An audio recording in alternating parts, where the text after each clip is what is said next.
All right, Cathy's, you guys are lucky. 4 episodes in a row, like every few days. One right before the big birthday. Big birthday. Jesus Christ. Christmas episode. We, the elves are working, so we're going to work. Elves are working. Batman is packing up his presents. Yeah. So we're getting ready to go, getting ready to the holidays. You had a topic around free ports? Yeah. So Nabil, who's been on our pod as kind of the foreign policy expert. Yeah. He knows way more about this than honestly anyone I know. Yeah. And he gave some great insight. I know Zach brought it up, but we didn't get a chance to kind of dive in on how, because I was trying to understand the mechanism, how you make money from a free port. Yeah. So he explained me in detail how it works. So basically, like we discussed last episode, there are ports around the world that either the Swiss government or random, tax haven governments have bought where you're not domiciled in a country. Yeah. So you're not like taxed by any region. It's like a bonded warehouse. So then I was like, okay, fine. You have this art or whatever you have stored in here. I get it. It's not taxable. So how do you make money on it? So what happens is the goods, there's 2 ways these things happen from what I understand from Nabil. One, so let's call it the Da Vinci art, or you name your $500 million painting that's sitting in the art. It's basically being transacted by different parties through offshore tax havens, and the art never leaves. So one person, brings it into the free port. He sells it for $400 million to someone else. That person keeps in the free port. He gets the $400 million tax haven. Yeah. Then the person who buys it can lend it tax free to a museum, like we talked about last time. But he has to physically move. Yeah, but it's still owned by in the domicile of the free port, so you're not getting taxed on it. Yeah. But you're getting paid to be lent. And this is happening daily around the world. And that's just art. What else is being... Arms. Yeah. Like you're lending guns. You're lending arms to probably a faction. Sure. Yeah. You can lend anything. But what's crazy is I feel like we're fairly in tune with the world. And this is something that I kind of knew what was going on, but it's happening in front of our face and no one does anything about it. Yeah. I mean, it's also like, there's so many things. Thing is like, whose responsibility is that? What countries? I don't know. So that's my point. It's like maritime. Who's responsible for what happens in the ocean? Yeah, that's what billionaires have figured out, and royals and governments. I'm okay with it. I don't give a shit. It's not about being okay, but some people will be like, oh, the billionaires. If they're smarter than you, they could figure it out. This is why the ultra wealthy can afford all the ultra wealthy expenses, because this is just one mechanism that now is kind of being brought to the forefront because there's this Russian that bought a Palm Beach house from Lee Wexner, who's part of the Epstein, sold the painting to MBS. So it's like coming to the forefront again, even though there have been plenty of articles about this, but it resurfaced because even the painting that MBS bought apparently was like not really a Da Vinci.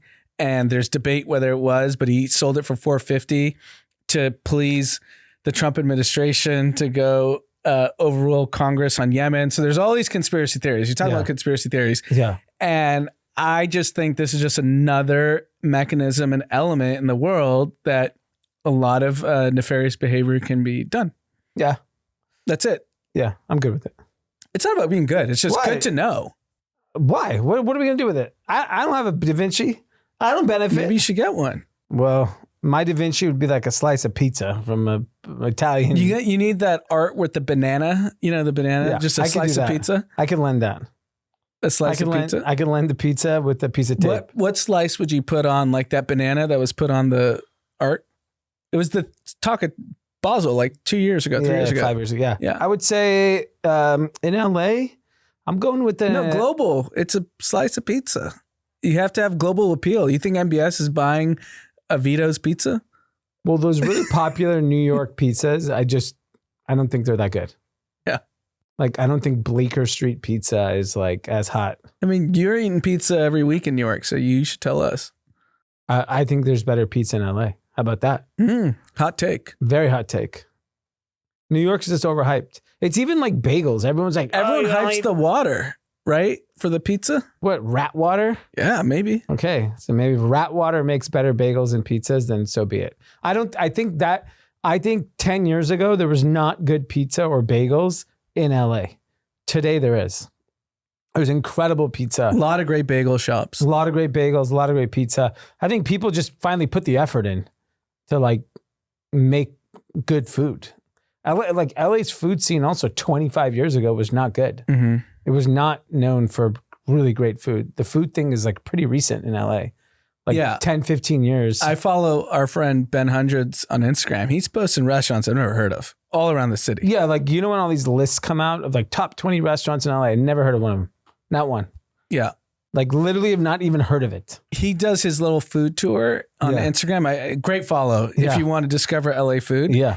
I've never even heard of these places. Yeah. I don't even know where they are. No idea. A lot of it's Echo Park and deep downtown. Yeah, because it's affordable rent. Yeah, cheap rent. So if you're like, you can like be curious about creating a new cuisine. Well, that was it. That's a big part of like gentrifying a community. You got to offer cheap enough rent so young entrepreneurs can come and open up the coffee shop. Even like Pizza Palace. He did it in his parents' Holiday Inn because he's like, I can experiment. Yeah, and exactly. So I think all of these restaurants need those types of, when you go to Beverly Hills or West Hollywood or Santa Monica or Venice, like those restaurants cost $5-10 million to even open. Yeah, outside the Staples in Beverly Hills, it's a rotating door. Yeah. It's too expensive and then it's hard to keep up. The rent's too high. And most of the Staples have customers from the last 30 years. It's the same people. Yeah. Like you go to Medeo's, I mean, it is the same people. Yeah. Like when it was the old Medeo's, I used to see these people there. They're still going. They're barely walking. Yeah, it's same with all these restaurants. Yeah. The old school. Yeah. I mean, I go to the same restaurants. I got a Nice Guy, Delilah, whatever. I'm not going to any new restaurants. Right. So it's pretty common. All right. Well, good. Good for the free ports. Yeah. I don't really care. I can't benefit. No, it's just fun to talk about. Okay. All right. Well, I'll tell you what I can benefit from. 4.3% GDP, USA. Booming. USA is absolutely booming. 2.7% inflation. Inflation's plummeting. So we have a good GDP print, 4.3%. I'll give the caveats to all of this. So the majority of the growth in spend for GDP, because it's the consumption of goods and services in America. Healthcare. So healthcare costs are booming. Yeah. Services costs are booming. Does insurance cover in services? I'm not sure. I think insurance is in healthcare.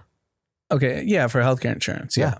Well, we have a healthcare insurance problem in this country. Massive. And Trump finally said, I think he realized it literally last week. He said insurance companies are ripping people off.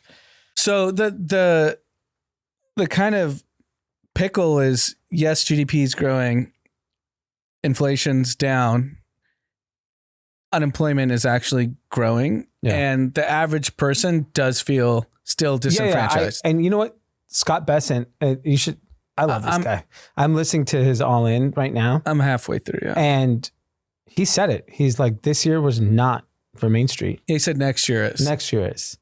I mean, at least he admitted that's where I ended. Yeah. So I don't know what he said after that. Well, he basically laid out the picture. I haven't listened to the whole episode yet, but he's laying out the picture that inflation is coming down.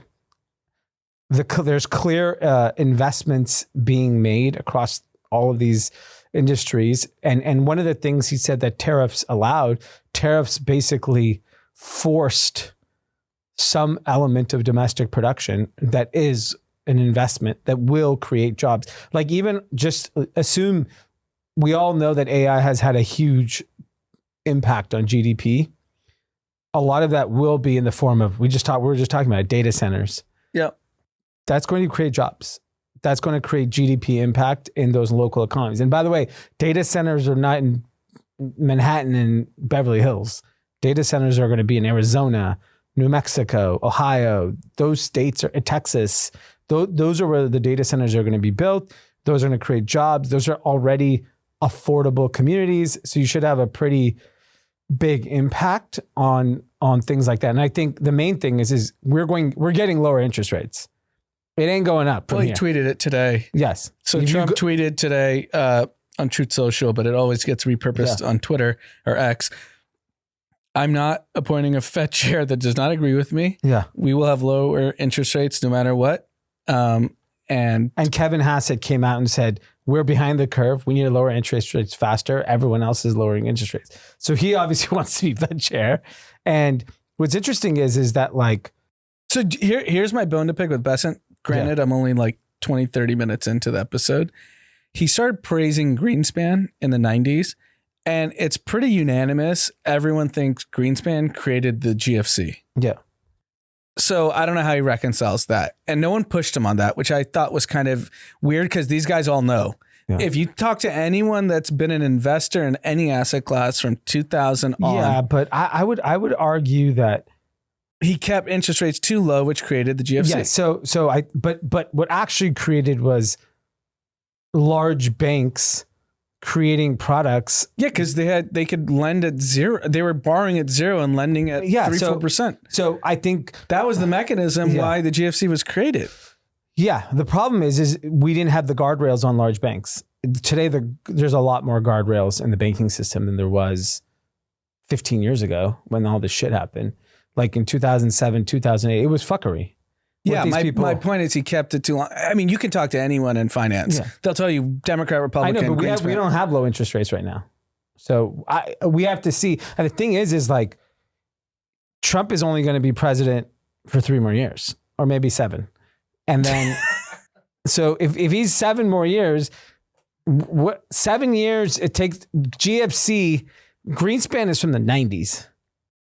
He left during one of the Bush administrations. Yeah, but he started in the 90s, right? Yeah. So he was there. Yeah. I don't know what his era was, but like most of the 90s, if not all.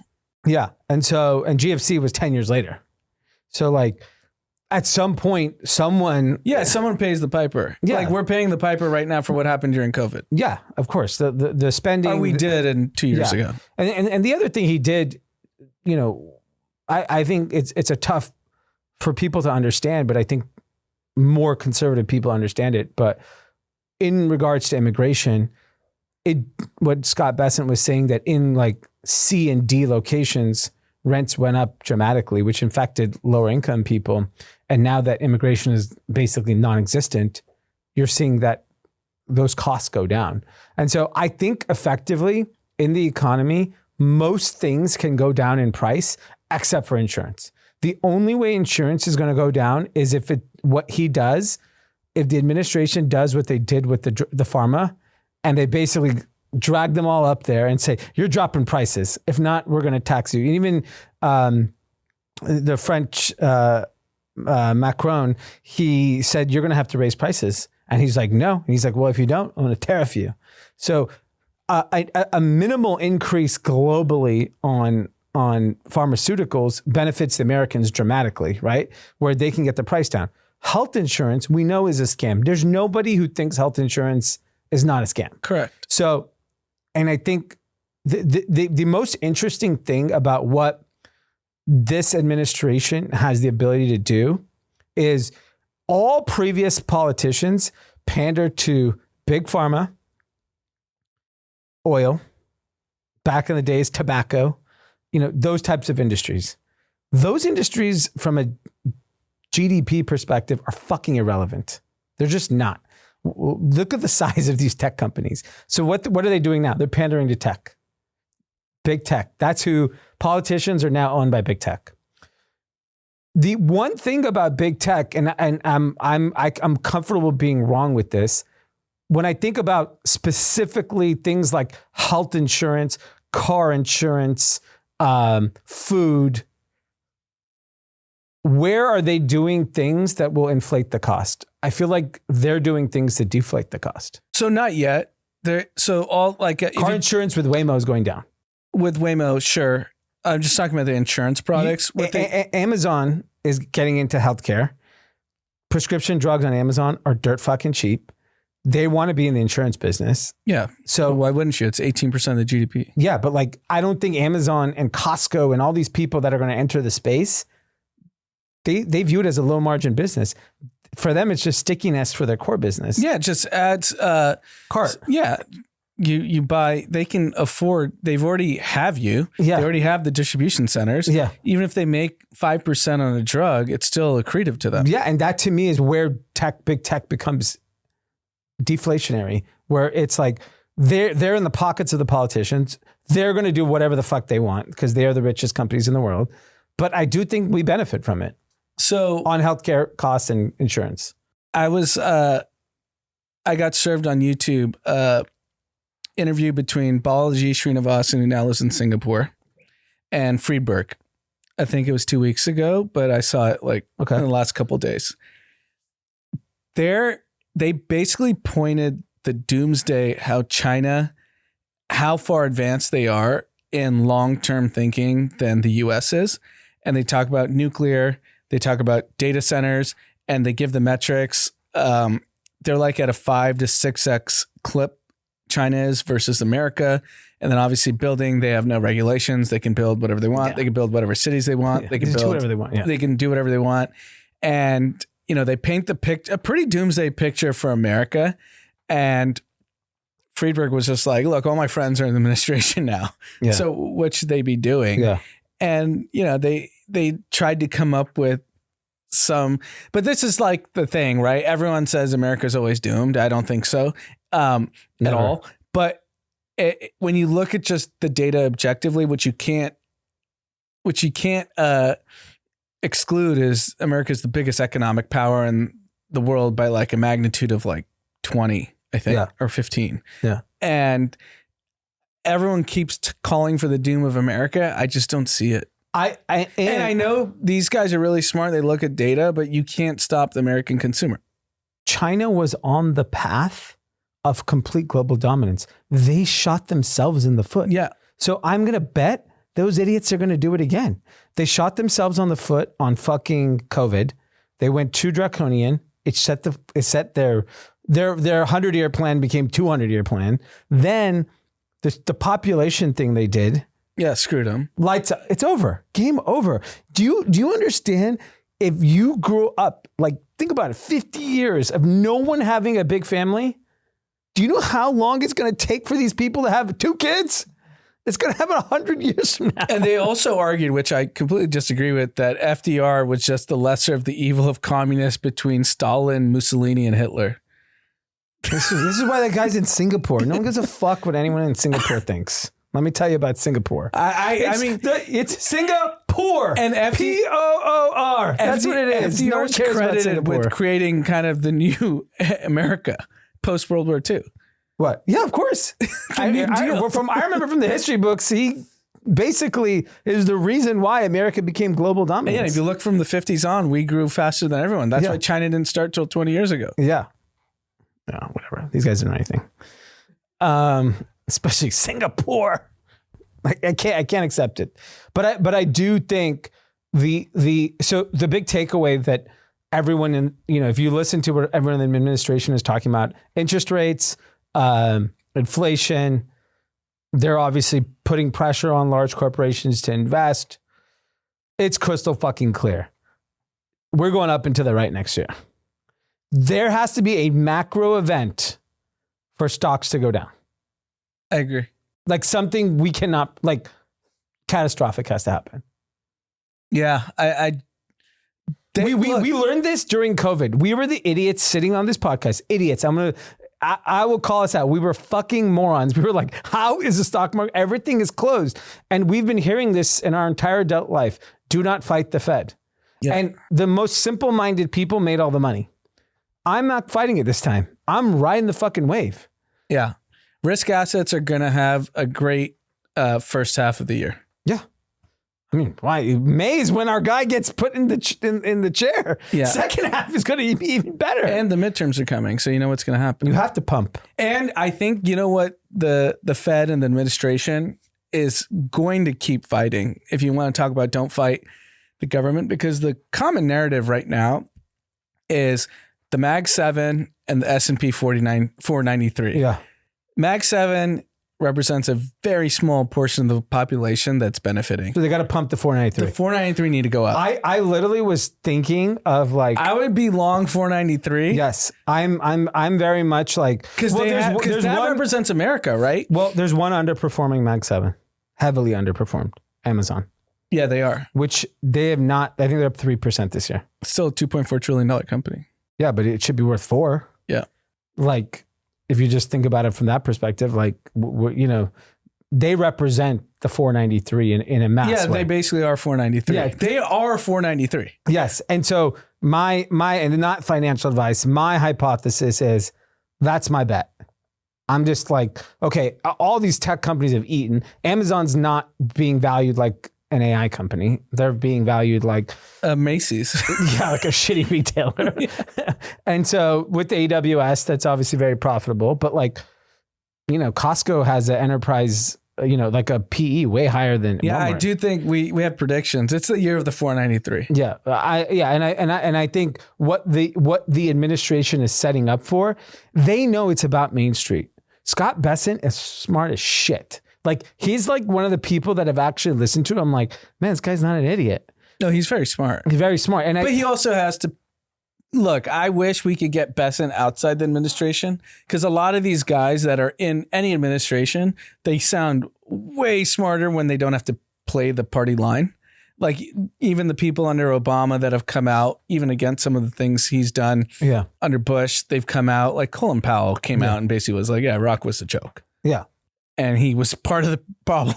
Yeah. Well, you have to fall in line when you're in an administration. Yeah. So I agree with that. But yeah, look, I think if half of the bullshit he said is accurate. Yeah. I mean, there's no question his biography proves he's extremely brilliant. Yeah. There's no question. So I am actually pretty optimistic about 2026. And I think the data is looking okay. Like, I was not optimistic 3 months ago. I was like, fuck, dude, shit's going to really hit the fan. And then even the CEO of Tanger Outlets came out, you know, they're one of the largest outlet companies in America, came out and said, we know our consumer is struggling, but they were out in force in the holidays. And he's like, typically when you see low consumer confidence, you don't see the spend. So it either it keeps on reiterating the fact that the people who have money are disproportionately spending. So it doesn't even matter what low income people are doing, because a person that normally would spend $1,000 on Christmas maybe spent $3,000. And that $3,000 makes up for the fact if the guy that normally spends $1,000 spent $400. It doesn't even matter. It's irrelevant. And so I think it's going to be interesting to see how it plays out. But I was just looking at the high level data, and look, government data is all bullshit anyways. They've changed what they consider CPI like 15 times in the last 5 years. Mm-hmm. They're like, oh, let's just exclude energy and rent. And then when it's to your benefit, let's throw energy in there. So I don't really find the data to be all that effective. The one thing I do see is I saw in Beverly and Fairfax, $3.99 gas. I filled up my tank yesterday for $3.99, which I haven't seen that in a while. Yeah. That was like COVID time, was when you were getting really cheap gasoline. So we know that gasoline is still like a big driver of the economy. And I don't know, we'll see. We'll see how the first couple of weeks, but like the macro events, we have no idea what will come from it. Well, if you don't have money, and you're interested in birthing a child, there's a young man that is willing to let you be a part of his fortune. Mm-hmm. So I don't know how to pronounce, is it Pavel Durov? Pavel Durov, yeah. Okay, he's the founder of Telegram. Yep. Billionaire. Big crypto billionaire from what I've read.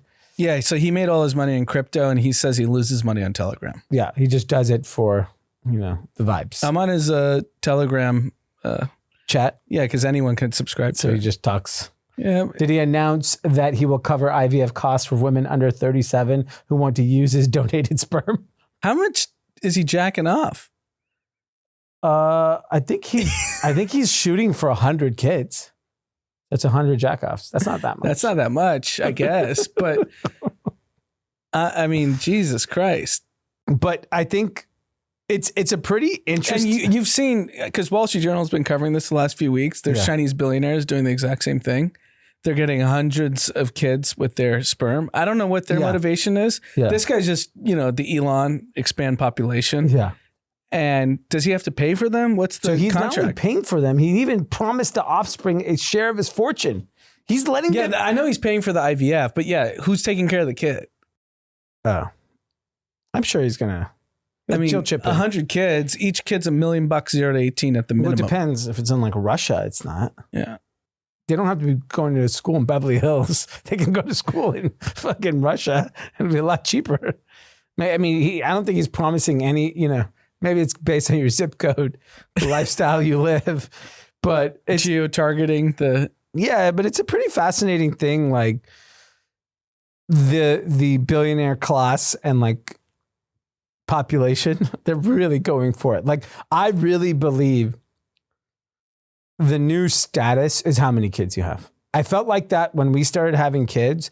And then now that I have 2 and I definitely cannot afford to have any more, like it is a status thing. Like I know people having 4 kids. I know someone that's about to have 5 kids, but they're fucking rich. Yeah. And so they're like, why not? So this is completely. It's better than a car. So this is completely like off topic, but kind of tangential. And, we've talked about the rise of religion across every aspect of society. And one thing that stood out to me, and I was hearing someone talk about being an atheist today and then now not an atheist anymore. And if you think about like all the tech billionaires that I'd say 12 to 13 years ago were like staunch atheists, like we're just going to disappear and that's the end of the world. That was what all billionaires, tech specific. And now even Elon, he's like, yeah, there could be something. And now people are entertaining the idea that there's something. And here's my kind of hot take on this. I think the tech billionaires that thought everything being atheist, like we're all just nobodies and we die. They're finally identifying consciousness as like very unique to the humankind. And with AGI coming on so strong that can mimic consciousness, I feel like it's almost an ego play where they're like, no, we're the consciousness, not the fucking robot. Yeah. And now they think they're different than the robot.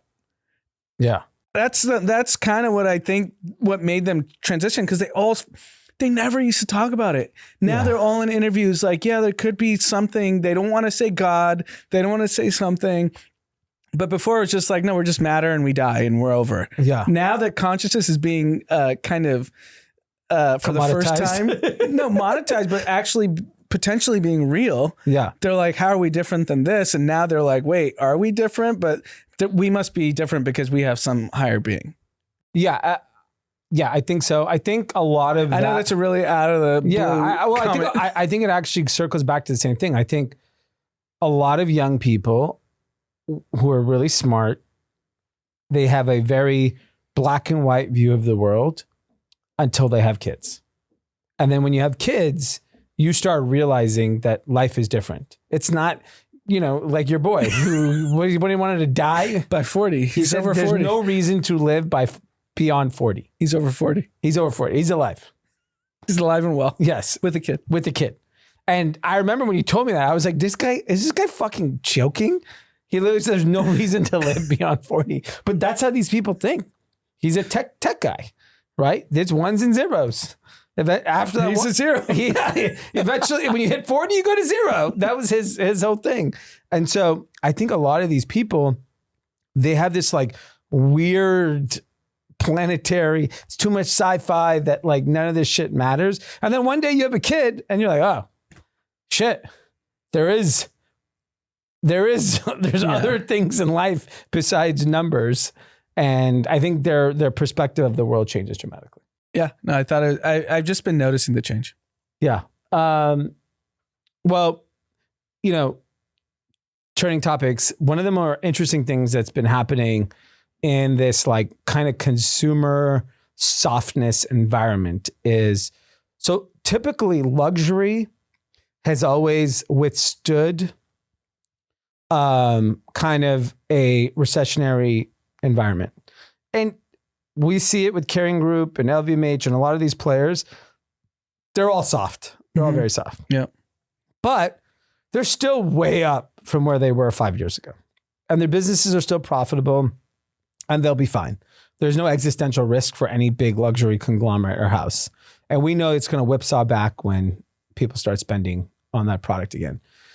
What's interesting is Saks, who recently merged with Neiman's, is now rumored again to potentially go into bankruptcy. And that to me is like a Saks Neiman's issue, not a luxury issue, because they even said luxury spending is still strong. But the problem is that like Saks and Neiman's, for whatever reason, has not morphed into this new era of department stores. Because guess who had a modest increase in sales? Macy's. Guess who's ripping? Dillard's. Well, Saks' problem, I'm looking, it's a debt repayment problem. Yeah. I mean, if the government wanted to make radical change, you got to stop letting American retailers load up debt and acquisitions. Well, that's a private equity issue, right? Yeah. Yeah. Why are we going after carried interest? Go after this. Yeah. You're bankrupting companies by financial engineering so private equity firms can make money and put people out of work. Yeah. I think the key... Do people not understand that mechanism? But private equity, it's not illegal. No, it's not illegal, but we're doing all these different changes, right? We're giving people in San Francisco $5 million to go buy alcohol. Yeah. Why are we letting private equity bankrupt retail companies? Well, it is because there are a group of people on both sides of the transaction thought it was a good idea, right? These are smart people. Someone lost money, right? It's some financial institution lost money. Saks will lose the money, and the lender of record will lose the money. So it is a risk play. They are going to get punished. It's not like the government's bailing them out of the debt that's going to be lost. The problem is that like some lender and some private equity backstopped it and did it. And so if there's a willing participant, I don't have a problem with that. It's just that it's just Saks is not a publicly traded company. So we don't get to see under the hood, whereas Macy's and Dillard's were held to a very high expectation, and they actually turned their businesses around and are actually doing okay. Like the fact that Macy's is like still it's still doing $21 billion. Yeah. And it's profitable. And it's like back to being a somewhat healthy business again. And Dillard's is like at a all-time high, their stock. I think Dillard's is worth more than Macy's now, and they don't even do close to the revenue. So I think my point is that like this interesting shift that's happening at retail. And then if you've been following Revolve and Forward, their business in Forward is growing. And I could tell you why. It's because their luxury is going nowhere. Essence, which was kind of in the space, is effectively bankrupt. Most of the players in the space are struggling. Farfetch effectively went bankrupt. Farfetch doesn't have the same supply they had 5 years ago. Saks is basically can't pay their bills. If you can't pay your bills, you're not getting the best stuff. And so there's a huge hole in the market for luxury. And Revolve has Forward. Forward is going to sneak in there. And I wouldn't be surprised if Forward becomes a huge business. But if you look at retail bankruptcies over the last 15 years, I would suspect 99% is because of debt on the business. Yeah. Not because customers weren't showing up. No. Yeah. And I think that was in 2008, 2009, coming out of GFC and like the advent of the internet and e-commerce shopping, everyone said brick and mortar is dead. This is not what happened. No, what happened was the way brick and mortar was being financed is dead. Yes. But there is, I mean, I've been to a handful of stores in the last week. They're fucking slammed. Yeah. Parking lots slammed. Every type of retail. Well, it's also holidays, but sure. I know, but like, it's just, but in general, like okay, if you go to like a suburban if you mall, have a good experience in whatever the shopping center is, you'll be slammed. Even PacSun, first new stores they've opened in 20 years was this year. This year, when people are telling you, Abercrombie doing well, American Eagle doing well. These were all. And PacSun, another example. They were loaded with debt. They got rid of the debt. The company's doing well. Yeah. And look at all these names: Abercrombie, American Eagle, PacSun, Dick's Sporting Goods, On Fire. All of these retailers have like turned their business around and are now thriving. So there is opportunity out there. It's just that, and so like Saks to me is just like, it's a them problem. Yeah. They need to be recapitalized and the business will be fine. Yeah. So I actually don't think it ends up, someone has to bail it out. I know Amazon and Saks have a relationship now. A lot of Saks inventory is on Amazon. Does Amazon bail them out? It's a rounding error for them. They don't even need to announce it. No, it's not material. No. For a $2.4 trillion company. Yeah, because I think it has to be, if it's less than 1%, you do not have to This announce is nothing. it. 1% is 240 billion. Yeah. No, that's 24 10%. billion, sorry. Yeah. This is not 24 billion. Yeah. This is what, few billion? Max. It's literally, their interest on debt is probably more. Yeah. So we'll have to see. Another big interesting news, which I found fascinating. The Honest Company, as of this week, is shutting down their website and no longer a direct-to-consumer company, focusing completely on wholesale and Amazon. So if you remember, if you've been around and you saw the beginning of the direct-to-consumer boom, the Honest Company, an LA company, was the poster child of the future of retail being direct-to-consumer. Whatever, 15 years later, they're shutting down their website. Yeah. and I actually think it's a great idea because the unit economics of direct to consumer is getting worse. Customer acquisition costs are going up. Shipping is going up. Fulfillment costs are going up. So until those things starts dropping, for a small business to operate profitably in direct to consumer is incredibly difficult.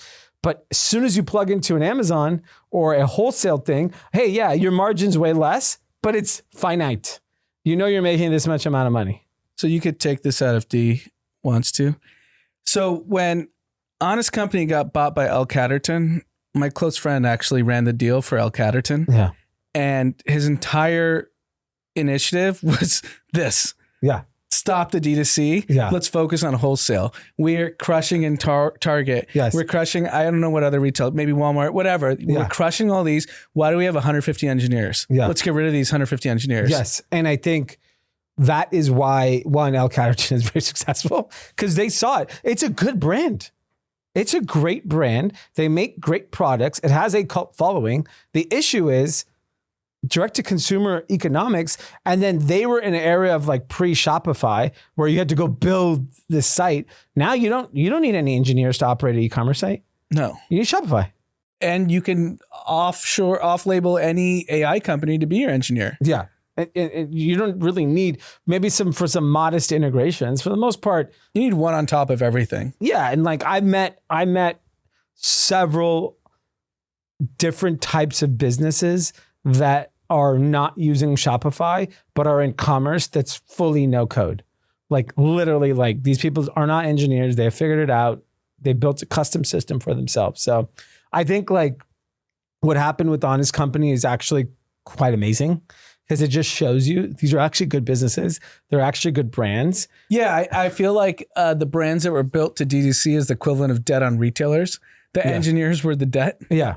Yeah. And you get rid of the engineers, you can actually focus on the brand. Yeah, and I think because people wanted the Honest brand. Yeah, the brand was never the problem. Didn't want or the company didn't work when you have a bloated. Yeah, and like I said, like one of the biggest value propositions that Ghost is offering brands is like distribution. The math makes sense. There are so many billion-dollar companies that just do wholesale. Like we work with like I don't know, like Nautica or whatever these brands. They don't even have a website. Yeah. The website's just for show. They do no business. They don't advertise. They don't market. They don't care. They want to be in retail. They want to sell Dillards and Macy's and Costco and, all of these retailers. So like the distribution is where the money's at. Unfortunately, the direct-to-consumer model is just expensive. Well, it just became unprofitable. It's profitable for like an 8-year window. Yeah. And I think, don't get me wrong, there are profitable direct-to-consumer businesses. There's plenty of those that exist. It's just not as easy as there's a way more amount of wholesale. Because in wholesale, like you have no choice. You have to make money. You just can't exist. Yeah, my view on the direct-to-consumer brands that are crushing it, and there's definitely plenty, they actually don't have any equity value. They found a gimmick, or I don't want to call it a hack because it's kind of insulting to them because they've grown like hundreds of millions of dollars in revenues of business, but they found like kind of a niche how they can get there. Yeah. Whereas brands that actually have to sell to stores, you actually have to have brand value. Yeah. Because someone has to show up to a store and seek out your brand. Yeah. Versus being served like, 100 TikTok ads and you get convinced because that ad is cool. Yeah. And that's influencers said I still think you can start your brand there because because the problem is like, okay, if you start a brand today, you're not getting it at any retailer. Because retailers do not buy net new brands they've never heard of. It's too fucking hard. They want stuff that has some validation. And the validation could be you do well on TikTok shop, or our video went viral, or you're doing some business on your website and you share that data. So you do need some validation. So I think the starting point is still direct to consumer, but as soon as you get some traction, you got to distribute your brand. If you just keep it tight. Or you have to sell because Liquid IV and Nutrafol are two great examples. Unilever shared some of the data a couple weeks ago. I think Liquid IV is doing over $1 billion in revenue. Yeah. And they were probably doing a couple of $100 million when Unilever bought them. I don't even think they were doing that. And Nutrafol is now doing in the billions too. Yeah. And the key Unilever bought the brand and gave them the distribution. Yes. It's all about distribution. That is all that matters. And that's why all I've been obsessing over with our business for the last couple of years is like, I want distribution in every retailer, because once you have it, it's like owning property. Like you can't. Yeah, it's like, the shelf space. That's why Procter and Gamble has to pay for fucking Cheerios or whatever to be in the aisle. Yeah, and it's because everyone's still walking the aisle. Yeah, and it's not only just that. It's also like these retailers like to work with people they know and they trust.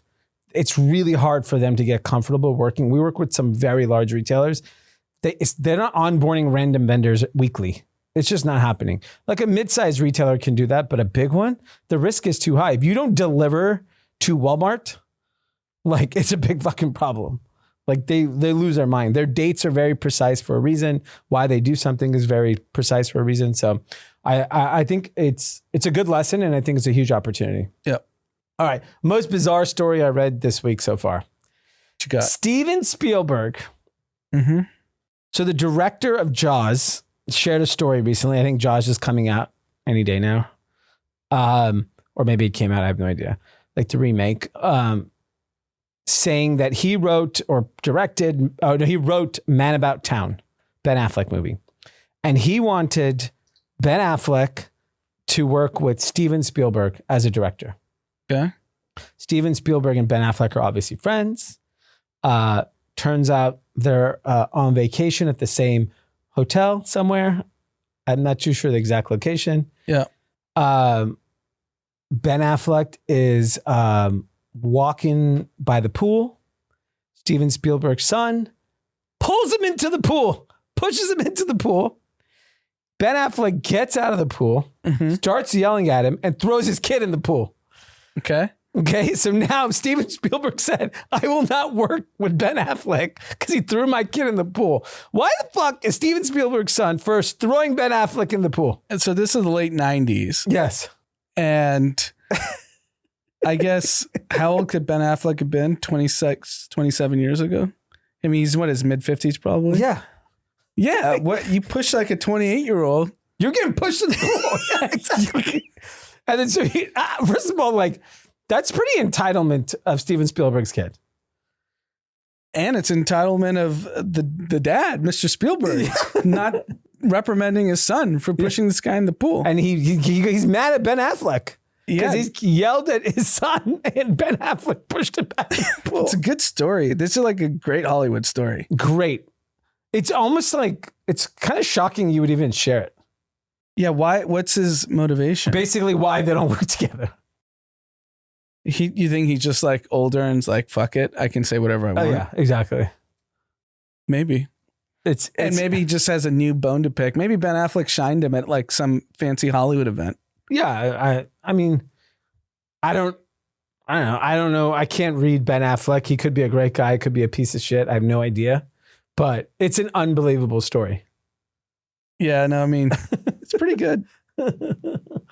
All right. So before we head into winners, losers content, the big news in the NFL, there's a lot of big news in the NFL around where teams are moving to. Mm-hmm. So part of building an NFL stadium, you usually need local support, right? Because the city, often the state chip in, because the idea is that it has like a positive impact on local economy. Apparently the Chiefs are moving to Kansas. Temporarily. Okay, not permanent. No, so they basically are Building a new stadium. They're renovating Arrowhead Stadium. Okay. It's a $3 billion price tag, and the city/state is giving them $1.8 billion to subsidize the $3 billion revamp. They're moving to Kansas temporarily while this gets built, and this is why being an owner in the NFL is like the greatest thing of all time. So you get the city and state to pay for it. Yeah.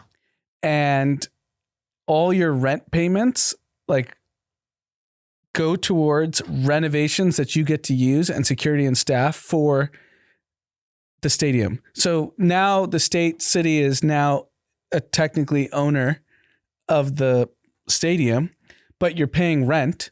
Part of the rent goes to the city and state, but that gets in a slush fund. They get to use it to keep the stadium kind of kept properly. Yeah. I think this is what gets a lot of like people riled up. Like the Hunt family, what do you think, Chiefs, $10 billion franchise at least? Yeah, of course. 10 to 15 at this point. Yeah. If Mahomes stays, 15. Yeah. And they're getting $1.8 billion of tax money. Yeah. And the argument you can make on the other side is it's so important for the city and the state to have the Chiefs. And the importance of small businesses and the energy and all the events that happen. Because now, look, you're going to get the next Taylor Swift concert. Yes. The next Taylor Swift's going to have to go through Arrowhead, or name your big act, World Cup, whatever, Olympic, everything. Everything comes through. So the idea is kind of what the King LeBron did in Cleveland. Remember, we went. They built like an entire city because LeBron was there, and it brought people. It brought the revenue in the restaurant. So I hope the math pencils out.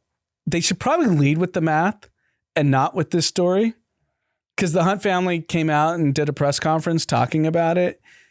I feel like if they just said economic impact over the next 25 years, here it is. Yeah. This is why we're doing the 1.8. I think the Hunt family is basically like, fuck you. You want Mahomes. We got you 3 Super Bowls in the last like 7 years.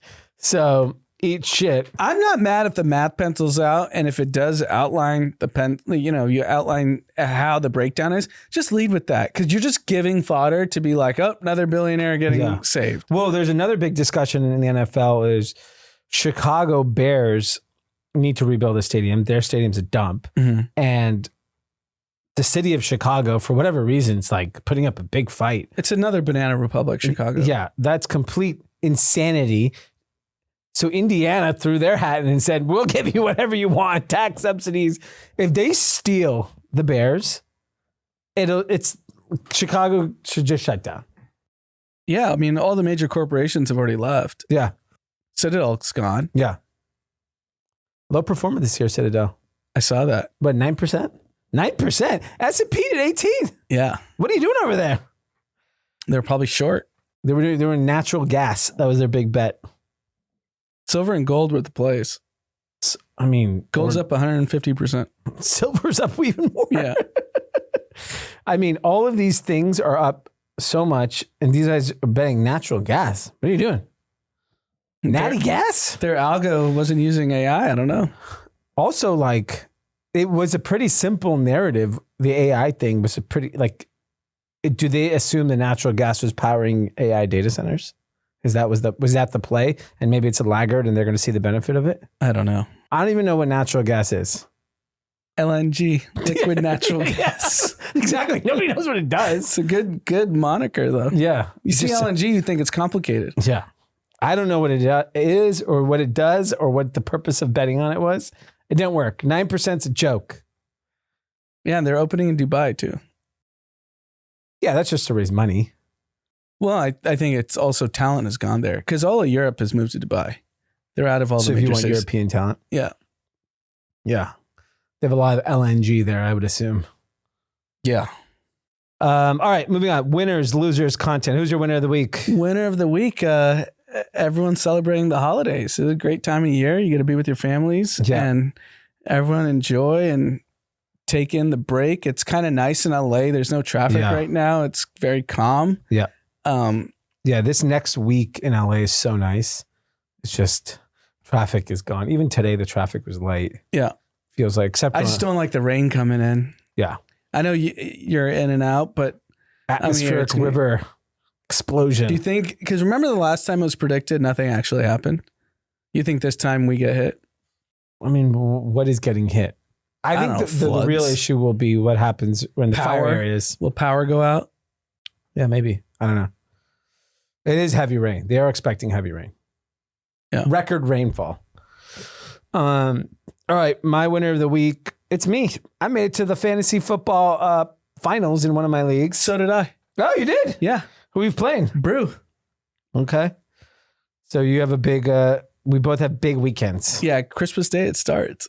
Christmas Day it starts. Most of my players are on Saturday and Sunday. But mine's going to end Monday night. He's got 2 Falcons. Okay.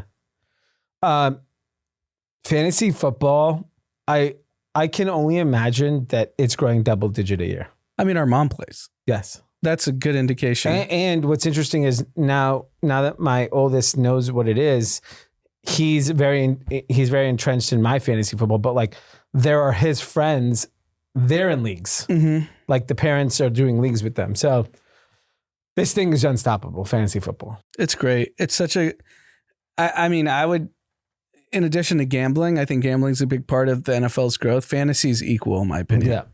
Well, fantasy is a broader market because like every office has a fantasy. Yeah. And even if you weren't into football, you'll pay attention for the end of the weekend. Oh, what did my guys do? Yeah, exactly. Everyone's cheering. Everyone's it's and you get to learn the sport. You learn players that you would never. I mean, even me who follows it closely, they're still. I see the waiver wire. I was like, who's that guy? He got 3 touchdowns last week. Yeah, exactly.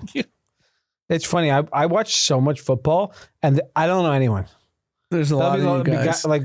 We get all these. We buy football cards. I was looking through. I don't know half the names. What am I watching?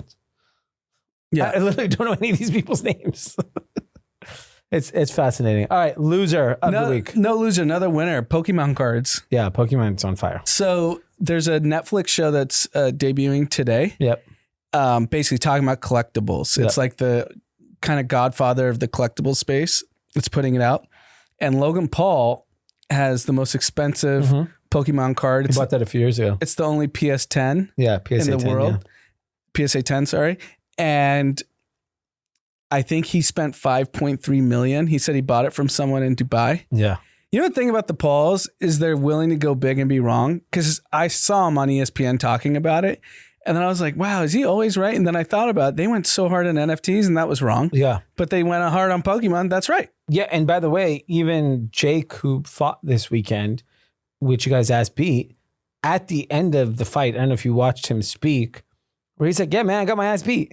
Yeah. I got my jaw broken. I got that level of, I don't know, like self-awareness is why they're likable. In my opinion, everyone hates on them. I think old people hate on them. Old people hate on them. I don't hate on them. I love them. Yeah. I love both of them. I think they're awesome. Well, they're not this popular if everyone hated them.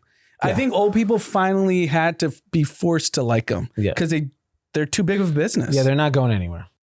I think 5 years ago, he's fighting YouTubers, this, that. Like, guess what? He had 33 million people watch the Joshua Jake Paul fight. Yeah. 33. That's bigger than the NFL. Yeah. Yeah. No. And so, yeah, I think that's definitely the case. And then on collectibles, specifically outside of Pokemon, One Piece. One Piece is the hot one. Another anime. Okay. On fire. Where is it? Japanese? Yeah. So Pokemon cards are up 3,000% in the last decade. So it's Max 7 and Pokemon cards. I went to dinner the other night in New York with our friend Michael Katz, and we sat at a table, and a buddy of his who's a collector came, and we're at a pretty fancy restaurant, and we opened up packs during dinner. Pokemon. I don't know anything about Pokemon, but it was so fun. We were just like literally ripping fucking $500 boxes of Pokemon at dinner. And I'm watching, and everyone's like coming and, oh, what is that? Pokemon. Oh, talking, chit chat. It's like, it was a real attention drawer. It just shows that like, and I've been talking to a lot of people in this space, even though it's like a pretty mature space, it's been around fucking 100 years, whatever, of collecting. It's kind of like a crypto situation where enough people have belief that this is an asset class that they want to put money into. So it's going to happen. So like, I don't think it's like, you know, when we were collecting cards, it was kind of like, it was popular, but it was a little fringe, right? Like you saw the people that went to these fucking card collector shows that we used to go to. That's not the case today. When you have Logan Paul and Jake Paul and these types of people who are cool young guys putting real money. So if you're a young person, like you're treating it like a real asset class. Same way like Wall Street Journal put out the Birkin bag in the resale market over the last decade. I forgot what the percentage it was. It was like through the roof. Cards are like that. Like people view it as a real class. Oh yeah, no question. I mean, you're talking about 7-8 figure deals. Yeah. You have to pay attention. Yeah, you have to pay They're attention. probably in Freeports now. Yeah. Yeah. That Pokemon's probably in a Freeport. Yeah. I mean, they live in Puerto Rico. He had it in display in his place in Puerto Rico today. Yeah. Puerto Rico is basically a free port. You do whatever you want there. My loser of the week is the NFL. What, because Christmas Day is Christmas Day lineup is basura. Trash. It's unbelievable. I'm literally watching the billboard near my house, the Netflix. Well, it's all backup guys. What? See, all backup guys are teams out of the playoffs. Yeah, like literally nobody's playing. The only people that are playing who have the incentives. Yeah. Like players who get like one more catch, you get 200,000. The only thing that could hold ratings is the fantasy implications. Yes. I literally think that's the only reason why. Because it's 6 teams. Yeah. You're inevitably going to have one of the 6 teams. Yeah. No. Yeah. Everyone's going to watch, but it was set up for, and these are big Vikings, Lions, Chiefs. Like these are big names. And the NBA is 5 or 6 games. Yeah. Maybe the NBA wins. They won't get more ratings, but they won't get as low as they did last year. Yeah. I think there will be people tuned out of the NFL. But yeah, it's even tough to bet when your guys, well, if you're a gambler. You don't even know who to bet. Yeah. It's the tough. Chiefs have a third stringer in. Yeah. Yeah. It's pathetic. I don't even know who this guy is. I did not know who he was. No idea. All right. Content of the week. Content. Watch Home Alone. Great Christmas movie. Yeah. A lot of Christmas movie. We watched, my daughter's obsessed with it. We've watched it 20 times probably in the last month. We watched on Saturday night Mighty Ducks 2. Great movie. Gordon Bombay. I watched it every day for a summer. Yeah, literally every day. Great movie. Woo, woo, woo, Kenny, woo. Yeah, it is such a good movie. It is mind-boggling to me. And I think someone is working on this because I did run into someone who was telling me about this. Those 90s sports family movies do not exist today. No, because they don't box office. That's the problem. Which I don't know why they don't just test it. Make one. Like a Sandlot, Mighty Ducks, Little Giants, Angels in the Outfield. But Netflix could do them, right? Yeah. I think it's because who the writers are. Yeah. Those writers didn't play sports. Maybe. They didn't. It was not a part of their life. They grew up in the arts. And so like the back in the day, it was like probably a different, like, I don't know. Every movie people make is just getting weirder and weirder. Yeah. What happened? More kids play youth sports than ever, and there's no youth sports movies. And think about like an 8 to 10-year-old would love to see a new age Mighty Ducks too. Yeah. The problem is that like there's going to be some complexity around race. There's going to be complexity around gender. You have to address those things, and Hollywood's too woke to fucking address it. Yeah, I'm trying to think what the last kids sports thing that I guess Friday Night Lights was technically high school, so it wasn't kids. That was so long ago. Friday Night Lights was 20 years ago, probably. What movie? Taylor Sheridan, the landman guy and Yellowstone guy, he should do a remake of a Friday Night Lights or a Pee Wee something. I don't know. Like the fact that there's not kids movies, like family kids movies. It's pretty low-hanging fruit, in my opinion. The plot line's already there. Just make it in 2025. You know if Netflix redoes Mighty Ducks, what the cast would look like. Yeah, that's the problem. Maybe not after Chappelle. They're willing to do anything. Yeah, maybe. I don't know. Chappelle wasn't that funny. I'm just saying they push the envelope on everything. Yeah, I think with him they do. I don't know with everyone else, but I was kind of. I don't know. Did you watch Chappelle? I did. I watched half. I think it's no different. Kevin Hart was hilarious. I don't think Chappelle tries to be funny. I think his last two specials are the same. Yeah. He's just social commentary now. Yeah. He's just a philosopher. Yeah. And you either like his philosophy or you don't. Yeah. I don't mind like the stuff, whatever. Like, he has his opinions. I don't give a shit what people's opinions are. I just wanted to laugh and it became too serious to me. Yeah. Whereas Kevin Hart, I was crying laughing. Yeah, he's trying to be funny. Yeah. He laughs half his special. Yeah. He's laughing. I think that's part of his bit. I think it has to be because he's done it every special. Because we've seen him live when he's prepping. He's still laughing. Yeah. Does he think he's that funny? I think I'm that funny. When I say something, I laugh. So I can relate to him. Remember during COVID, he was doing those shows at Harriet's? Yeah. So funny. But he was laughing just as much as the crowd. Yeah. He'd say a joke and just burst out laughing. Maybe he's impressed by his jokes. All right, let's moving on. Shout outs. One from @Royce Jacob. What up, Royce? No joke. I've been drinking a cup or two of Kratom tea almost every day since 2018. I'm a degenerate, but Kratom in moderation is quite chill. So Royce, we know Royce for a long time. Yeah. He seems fine. Maybe that's fueling his stock picks because he's got a big YouTube channel. Yeah, exactly. Stock picks. Kratom made him rich. At Lance, this guy said he needs pizza like he's part of TMNT. I love the Ninja Turtles. Shout out to Michelangelo, Donatello, Leonardo, Raphael, and Splinter. Yeah. And the reporter, Amy. I like Splinter. Splinter's great. Yeah. Those were great movies back in the day. Like, we can't even make that anymore. Well, they didn't make a remake. Yeah, but it was adult version, right? Yeah, I think it was more adult. I think the only thing kids work are like Zootopia, which is pure anime. Well, I think that's because that's what Hollywood thinks kids want. I mean, it did work because it did 520 million. Of course, but like and it was actually a great movie. I don't think people in Hollywood play sports. They don't even know that kids are that you can't. That I went to the basketball tryouts last week for my son. The waiting list is like 50 kids. Yeah, 50 kids to get in the league. It's not like we're like AAU team here. It's like a local park league. There's that many people in every league. There's a waiting list of kids waiting to play sports, and they're not doing Hollywood movies. We're in LA. Can you imagine what the line is in like Texas? Yeah, there were unlimited sports movies in the 90s that we grew up. Yeah.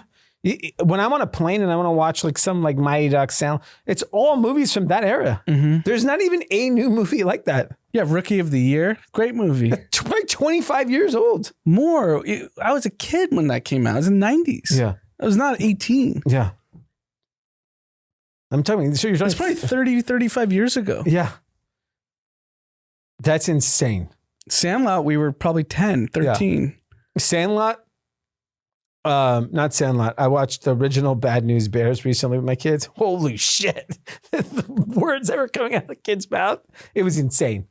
Like that was like another era of children. You know who should, Michael B. Jordan was in a kid's sports movie. Yeah, Hardball. And he played sports his entire life. Yeah. He's got the clout. He could do it. He could do it. Be the producer, director. Yeah. I think he'll do it when you have kids one day. Mm. That's when you'll realize it. When you're making $1 billion, dude. Yeah, he's on the face on Rodeo. I see his face everywhere. Yeah. He's not trying to make like a low budge fucking kids movie to please some random. Yeah, because the Blumhouse does all the low budge horror movies that all crush. Yeah. For given the budget. Yeah. Yeah. So clearly you can make it work. Yeah. All right. So your Sunday, we may not do. Yeah, we'll see. We'll figure out the then schedule. the Sunday after is the big prediction. We got to tease that. Yeah. That'll be the prediction episode. So that's what, January 5th, I believe. 4th. January 4th, prediction. Yep.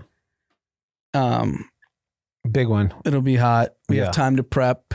Yeah. No more excuses on no time to prep. So Drama. it'll be a fun one.